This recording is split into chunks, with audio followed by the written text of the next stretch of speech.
Hi friends.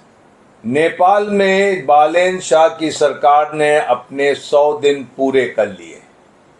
Balen Shah Nepali जनता की बहुत सारी उम्मीदों को लेकर नेपाल में प्रधानमंत्री बने थे।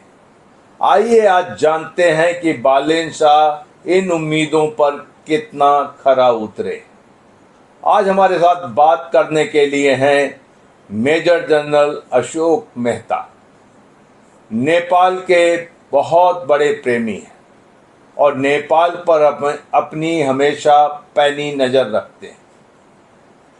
सर, आपका स्वागत है। Thank you. और जब मैं आपसे पिछली दफ़ा मिला था तो मैंने कहा था कि सर 100 दिन होने के बाद आपसे बात करूंगा। तो आज नेपाल की सरकार को, बालेन शाह की सरकार को 100 दिन पूरे हो रहे हैं। तो किस तरीके से बालेन शाह और उनकी सरकार जनता की उम्मीदों पर खरा उतर रही है?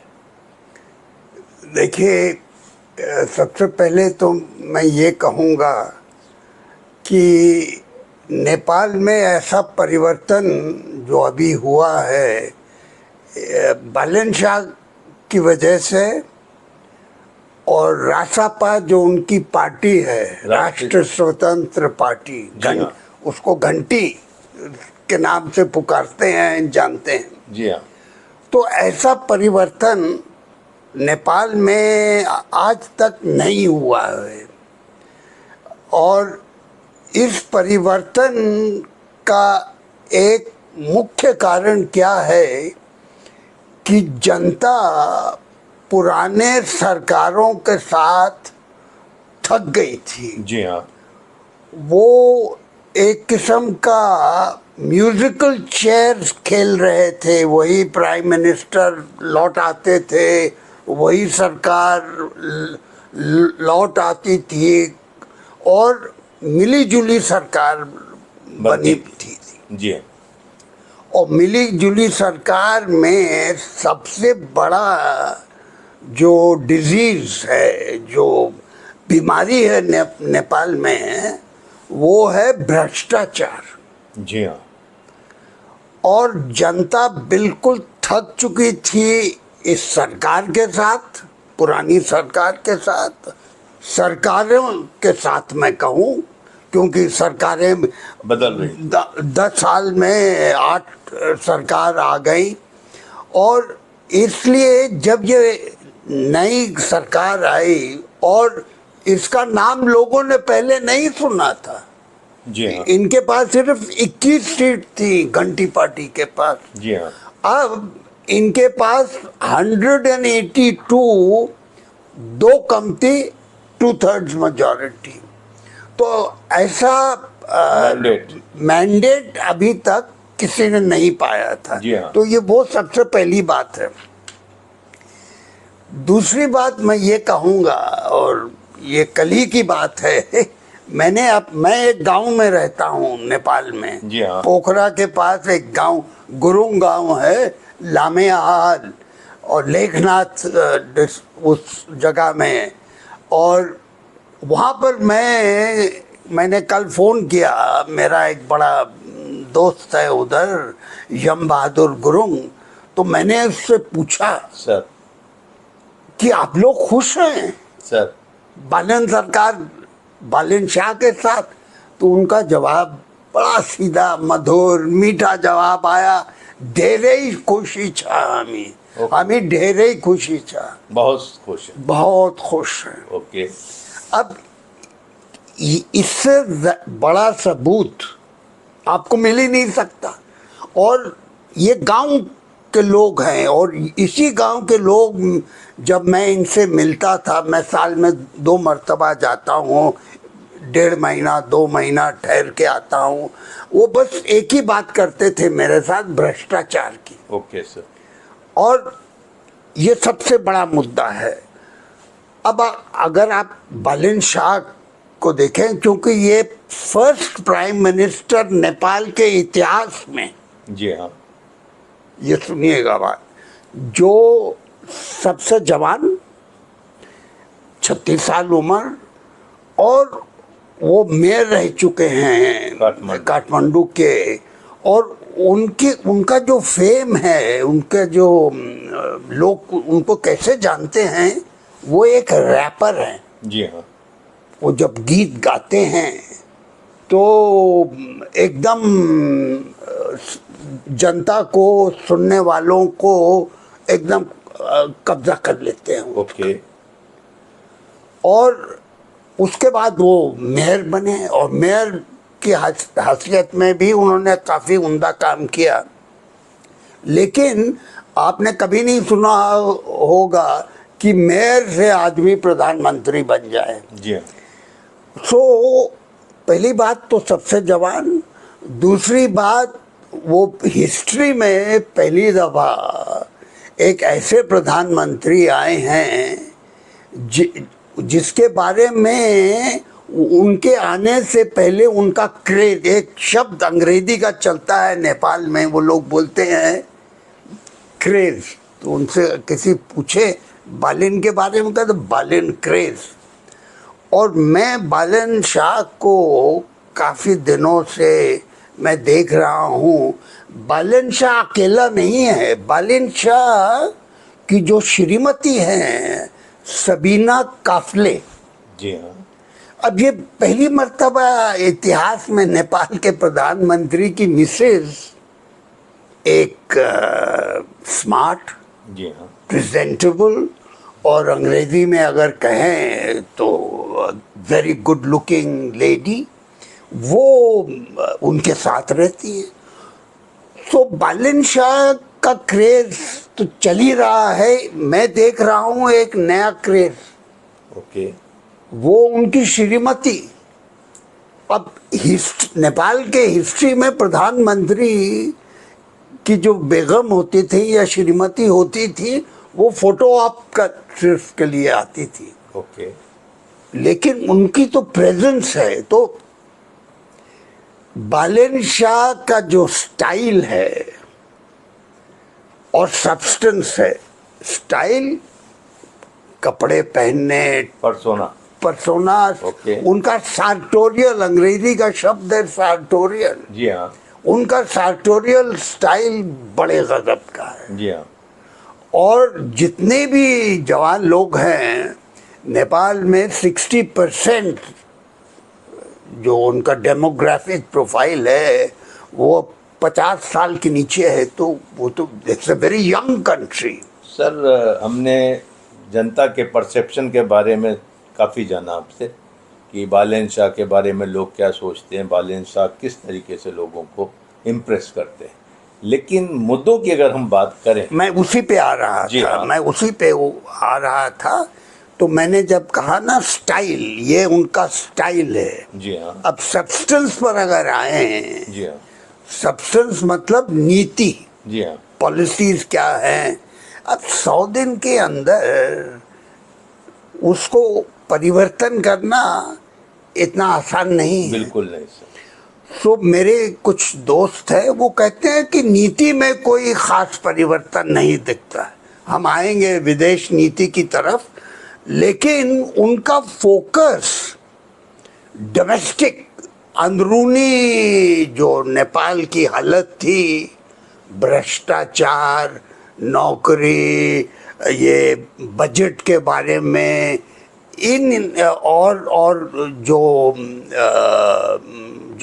जो ब्यूरोक्रेसी, सिविल सर्विस थी, तो इसके ऊपर उन्होंने फोकस किया था। वो 100 पॉइंट्स उन्होंने कहा था कि मैं 100 दिन में मेरे 100 मुद्दे होंगे, और करीब करीब 80-90 मुद्दे वो हासिल कर चुके हैं। तो इसके मतलब है बालेन शाह ने आंतरिक व्यवस्था को ठीक करने का प्रयत्न किया है। और सिर्फ वो नहीं, जो जनता चाहती थी वो भी साथ में।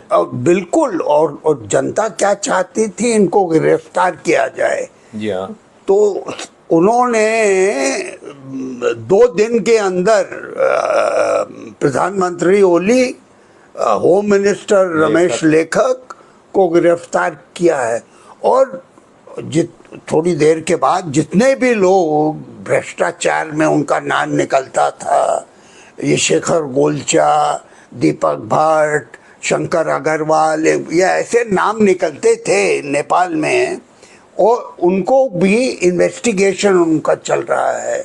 और सबसे बड़ा डर एक प्रधानमंत्री और उनकी श्रीमती शेर बहादुर देउपा और आरजू राणा, वो अभी लौटे नहीं हैं।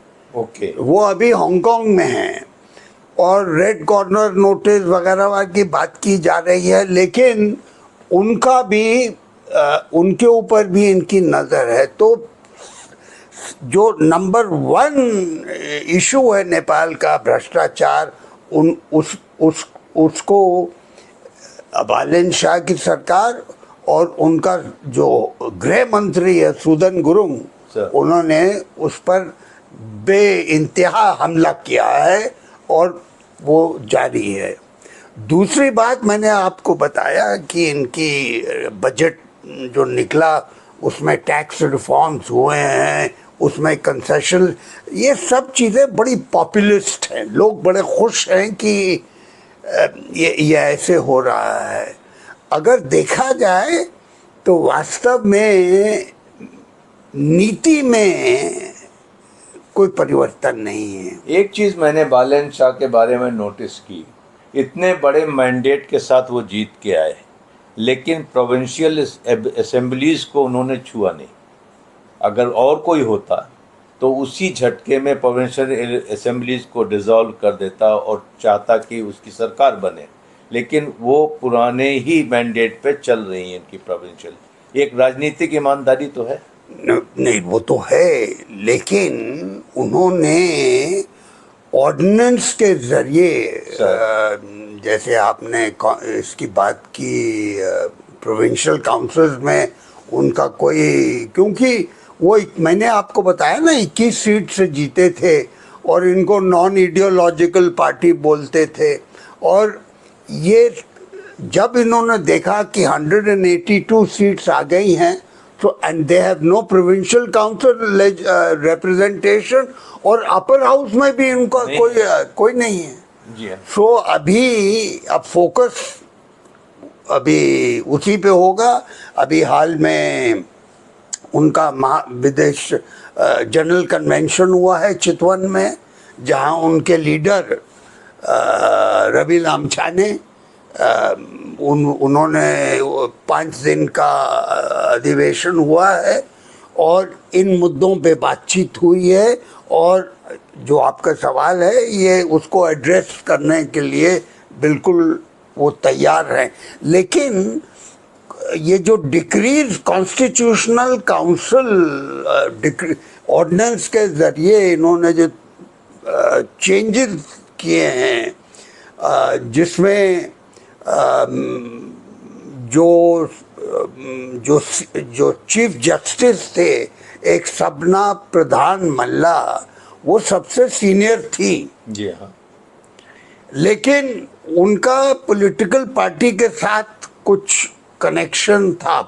अब पहले सभी जितने भी ब्यूरोक्रेसी, अब उसको डीपोलिटिसाइज करने का मकसद, डाउनसाइज करने का, ब्यूरोक्रेसी 1500 लोगों को उन्होंने रिटायरमेंट पे भेज दिया। अब वो कोशिश हो रही है कि रिटायरमेंट एज घटाई जाए ताकि डाउनसाइज करना। सो इंटरनल रिफॉर्म्स पर काफ़ी उनका टारगेट उस पर है और आहिस्ता आहिस्ता सक्सेस होगा। चीफ जस्टिस को सुपरसीड किया एक Manoj Pant, I think his name is Manoj Sharma, sorry, उनको उन्होंने चीफ जस्टिस में बनाया और सुपरसीड करके। वो लोगों को पसंद नहीं आया और ख़ासकर एक लेडी को सुपरसीड किया है। तो इसलिए इट्स अ मिक्स बैग। लोग को जो गांव की तरफ जनता है, जो जवान लोग हैं, वो बड़े खुश हैं, जो पॉलिटिकल पार्टीज हैं, जो इंस्टीट्यूशंस में ओहदेदार हैं, अर्बन लोग हैं जो शहरों में रहते हैं, वो इसके साथ खुश नहीं हैं इतना जितना ये सर मुद्दे तो बहुत सारे हैं, जैसा कि आपने कहा कि 100 दिन 100 मुद्दे उन्होंने लेके चले थे। आइए बात करते हैं कि भारत नेपाल संबंधों को क्या गति मिली है, क्या दिशा मिली है बालेन शाह के इन 100 दिनों में।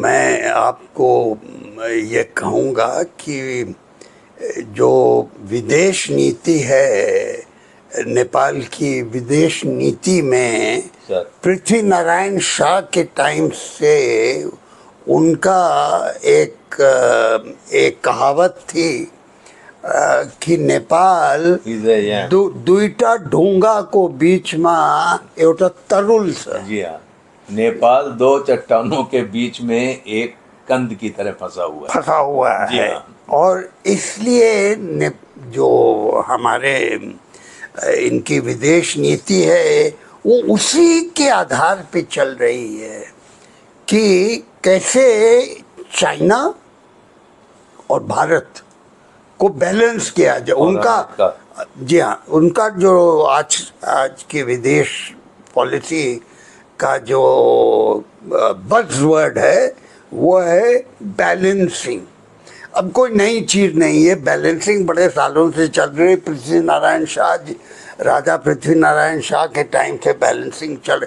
1746, वी आर इन 2026। 2026 इसलिए इम्पोर्टेंट है सर कि रवि लामिछाने भारत आए जी, और उनके विदेश मंत्री भी भारत आए जी। बालेन शाह हालांकि उन्होंने कहा कि साल भर तक वो कोई विदेश का दौरा नहीं करेंगे, और उससे भारत में काफ़ी उम्मीद जगी, और जिस तरीके से उनका रिसेप्शन हुआ और उनको रिसीव किया गया, तो वहाँ से आप भारत और नेपाल के संबंधों में क्या देखते हैं? जी हाँ, मैं उसी की तरफ बढ़ रहा था कि इस विदेश नीति के 3-4 पहलू क्या हैं।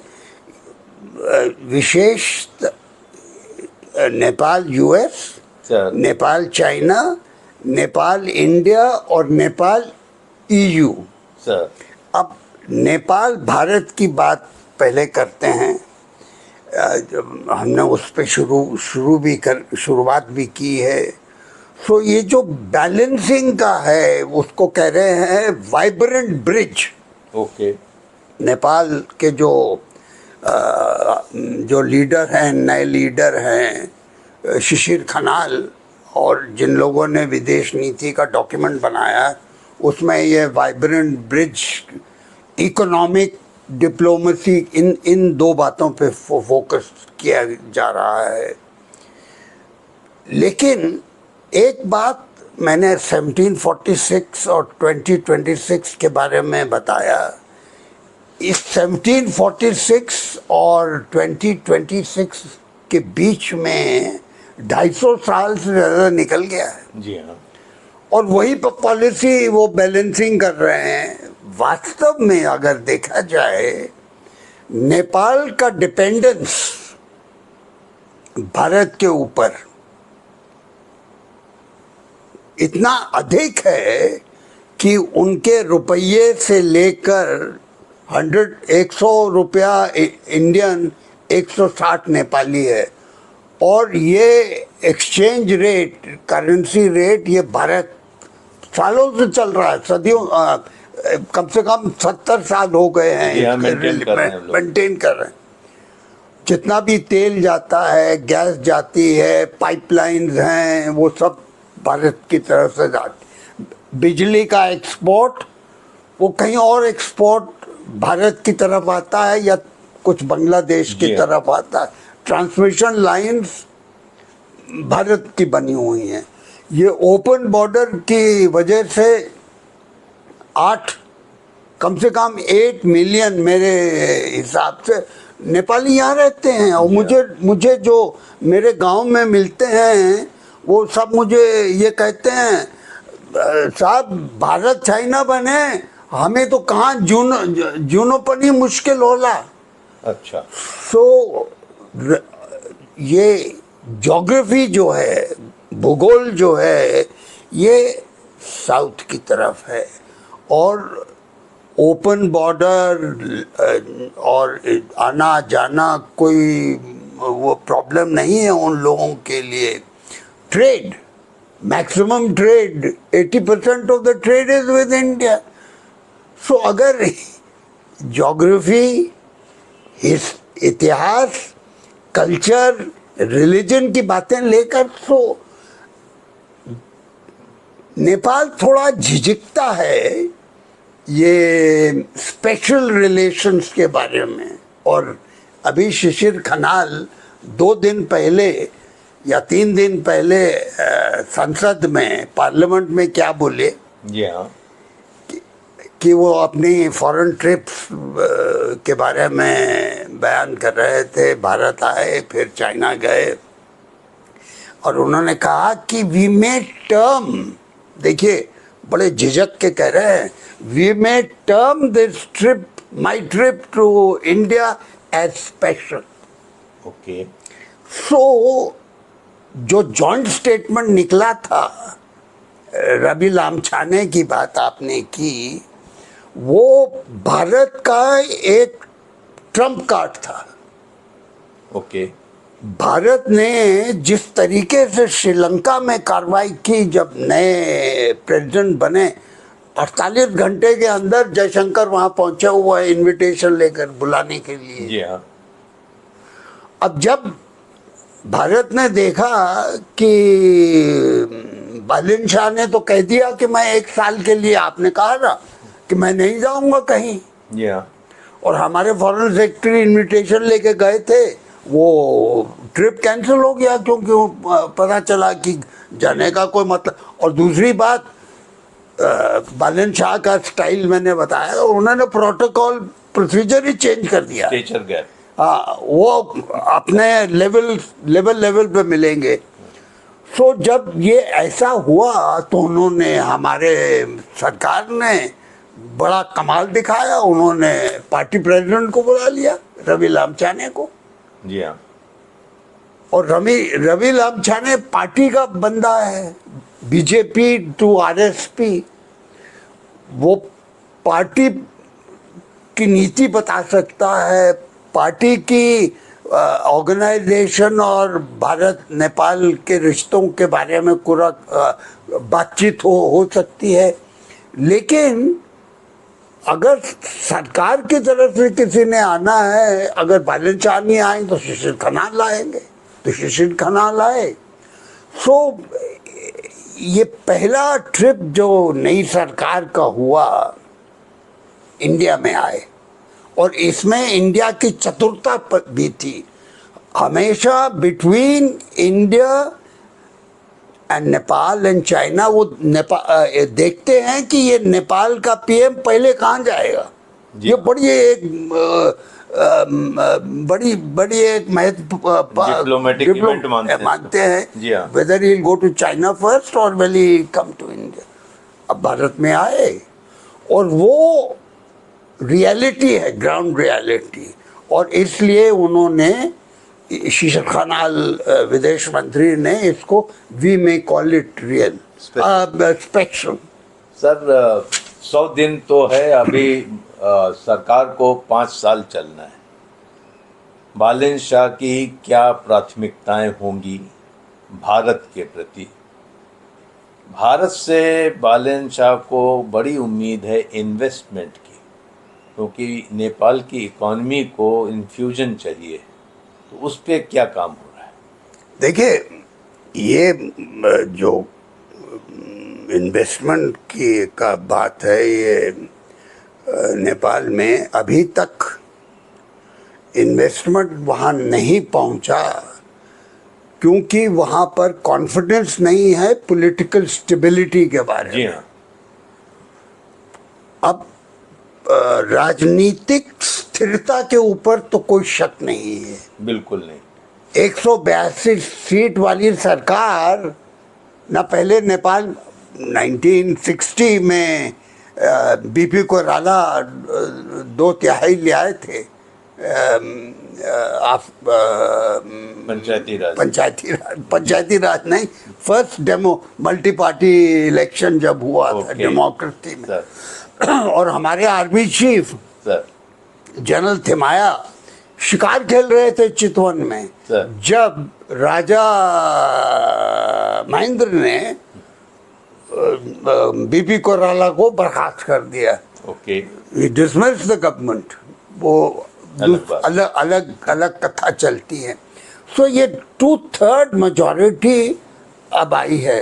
सो नेचुरली पॉलिटिकल स्टेबिलिटी के बारे में कोई शक नहीं है, लेकिन जो लोग भारत सरकार और जो प्राइवेट इन्वेस्टर हैं, अगर आप ये बैलेंसिंग की बात करते रहेंगे हमेशा, क्योंकि चाइना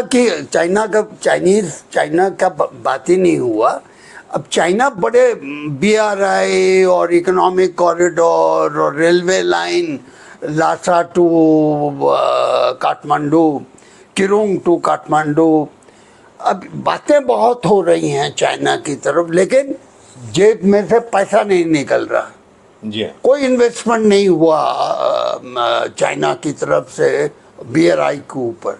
लेकिन मैं अब समझता हूँ कि पहला स्टेप पॉलिटिकल स्टेबिलिटी, दूसरा स्टेप विदेश मंत्री ने कहा कि ये स्पेशल है। ये भारत के लिए बहुत ज़रूरी है कि नेपाल को ये कबूल करना चाहिए that between China and India has the edge। मैंने समझाया why India has the edge। और बहुत से नेपाली इसको समझते हैं लेकिन बोलते नहीं हैं। Okay, sir। So there is a silent acceptance of this fact। It may not be stated that India is much more important to Nepal than China। A Chinese trade comes through India। जी हाँ।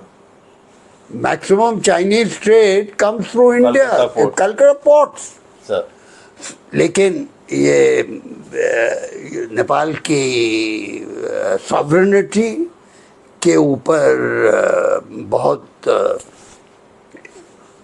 छोटा देश, sovereignty is very important, और India has to respect Nepal's sovereignty, respect its independence, and give it respect and give lot of confidence and I मुझे कोई शक नहीं है कि जब ये तब्दीली आएगी थोड़ी सी, जिसके बारे में हम बात कर रहे हैं, ये इन्वेस्टमेंट भारत से ज़रूर जाएगा। और अभी भी मैक्सिमम इन्वेस्टमेंट जो नेपाल में है वो भारतीय इन्वेस्टमेंट है, लेकिन it is not sufficient to generate jobs, employment. अब 1/3 पॉपुलेशन तो नेपाल की 30 में बाहर देश में रहती है। 1/3 ऑफ द पॉपुलेशन। सो ये रेमिटेंसेस पर इकोनॉमी चल रही है एंड टूरिज्म बेसिकली। सो उसको उसमें परिवर्तन लाने की आप बालेन शाह को क्या संदेश देना चाहेंगे? 100 दिन पूरे होने के बाद जो है उनको क्या संदेश देना? देखिए, मैं उस हैसियत में नहीं हूँ कि बालेन शाह जी प्रधानमंत्री एक नेपाल के हैं। उनका बहुत आदर है, उनका जो क्रेज़ है इतना ज़बरदस्त है कि मैं कुछ भी कहूँ कमती है। लेकिन ये अपना जो चेष्टा है, जो कोशिश है कुछ नई चीज़ करने की, आप मिसाल के तौर पे अभी काला पानी का जो मुद्दा उठा था, जी हाँ, बड़ा हंगामा हुआ है नेपाल में अभी हाल में। बालेन शाह कभी पार्लियामेंट में बोले नहीं। अब वो जो बोले तो कुछ ऐसी चीज बोल गए कि जो कभी किसी ने कहा नहीं और किसी ने सुना भी नहीं। और उन्होंने कहा कि अरे आप क्या बात कर रहे हैं कि भारत हमारी जमीन पे बैठा, हम भी बैठे हुए हैं। जी हाँ, बात सही है। हम भी भारत की जमीन पे बैठे हुए हैं। सो थोड़ा एहतियात के साथ बोलना, क्योंकि अनुभव नहीं है ना। अब ये जितनी भी कैबिनेट मिनिस्टर्स हैं ये PhD डिग्री वाले हैं, लेकिन they have no experience in government and therefore मेरा एक बड़े नम्रता से मेरा एडवाइस है बालन शाह जी के लिए कि सोच समझ के थोड़ा एहतियात के साथ बोलना चाहिए, और ख़ासकर विदेश नीति पर और ऐसे सेंसिटिव मुद्दों पर। जैसे सबसे बड़ा मुद्दा नेपाल में जो सेंसिटिव मुद्दा है वो बॉर्डर डिस्प्यूट, भारत के साथ। भारत काला पानी, आप काला पानी का नाम लीजिए तो वो काला पानी अंडमान का जेल याद आता है। जी हाँ। सो इसके ऊपर थोड़ी चतुरता से, थोड़े एहतियात से उनको बात करना चाहिए। और हम भारत की तरफ से और रेड और ग्रीन की तरफ से हमारा बालन शाह की सरकार को बहुत बहुत शुभकामनाएं, सफलता हो, और भारत नेपाल के जो रिश्ते हैं वो और बढ़ें, और भारत और नेपाल का जो फौजी कनेक्शन है वो अग्निवीर, उसके बारे में भी कुछ सफलता आनी चाहिए, कुछ सलूशन निकलना चाहिए, क्योंकि ये एक ऐसी डोरी है जोले नेपाल र भारतलाई बाँधेर राखेछ। यो बन्धनलाई टुटाउन होइन, यो बन्धनलाई छोड्ने होइन। इसका मतलब this bonding must be maintained for India-Nepal successful relations and the overall success of Nepal. Jai Nepal, Jai Bharat. Thank you, sir. Thank you very much.